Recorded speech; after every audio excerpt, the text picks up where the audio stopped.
Hello everyone, welcome back to Statics and Strength Materials. Today we're going to be going over a lot of Chapter 3. And what we're doing, well, resultant of coplanar for systems, coplanar being the very, very important detail there. They're all on the same plane, so it's going to be a 2D problem with a bunch of arrows going around places. So, there's various ways we can look at this, and we're going to start by thinking about two concurrent forces. Okay, what do we mean by concurrent? Well, concurrent means they act at the same exact point. Like right here, I've got a bar just under toe, and there's two forces pulling on it. They're pulling on the same point, though. I have a very different system if I had a force over here pulling on this bar. So we'll be doing something a little bit different. Now, when we have these two concurrent forces, well, we can use something called the force parallelogram method to solve. Now, I've mentioned this before, but when it comes to vectors, you can add them, geometrically. You can say, okay, well, just look at the geometry right here, and there's different terms we call it algebraically, but I can just draw it. So like this arrow right here, okay, well, that's P2. I can assume it's going to go like this, and I can assume that P1 would look like this. So either way, I'm going to get the same answer. The resultant would be adding these two arrows together. Now, the length of these ropes is not necessarily equivalent to the force that these guys are exerting, as you can see right here. So I solved this just based on trigonometry right here.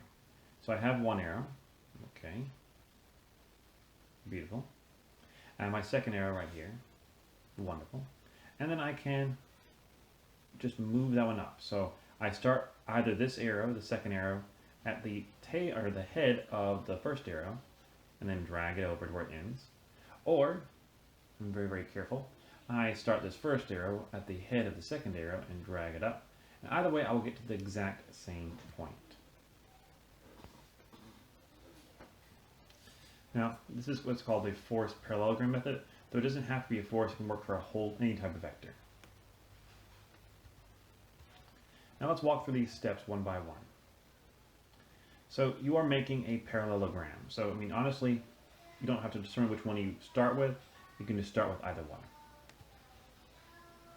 So once we have our parallelogram, we realize that this resultant vector is going to be the diagonal of that parallelogram. And that gives us two triangles. Okay, we have these two triangles here. Now, if you're trying to figure out, okay, what are all the angles? Well, that might be a bit more difficult at first, until you realize that you knew what this angle alpha was most likely at the beginning. Right there. You knew what that angle alpha was. And so if that's alpha, because of the law of similar triangles, this angle right here must also be alpha, and therefore this is 180 minus alpha. And then I can just use my law of sines or my law of cosines, whatever I know most, to solve my problem. Okay? To then solve that problem. However, I will say this system is very unwieldy for systems of more than two forces. And in general, I don't recommend this. This is not the method I would use in most cases. Now, I will show a couple of examples of this when I go to the example problems. But for this lecture series, I'm just going to keep on working through, and then you can go back and look at examples when you feel like it. So, thanks for paying attention, and I will see you all next time as we talk about my favorite method, which is the method of components. But just one more recap. I always like to recap again. You're making a parallelogram, which is just each side of the parallelogram is equal to one of your vectors. The diagonal is your resultant. And then once you've done that, you can use the angle you knew initially to solve for one of the interior angles of that triangle, and use your law of sines and law of cosines to then solve. So, most likely with the parallelogram method, you'll know what P1 and P2 are. And so therefore, you would need to use the law of cosines. That would be the simplest way to solve this. But thank you for paying attention. Thank you for listening. See you all soon. Bye-bye.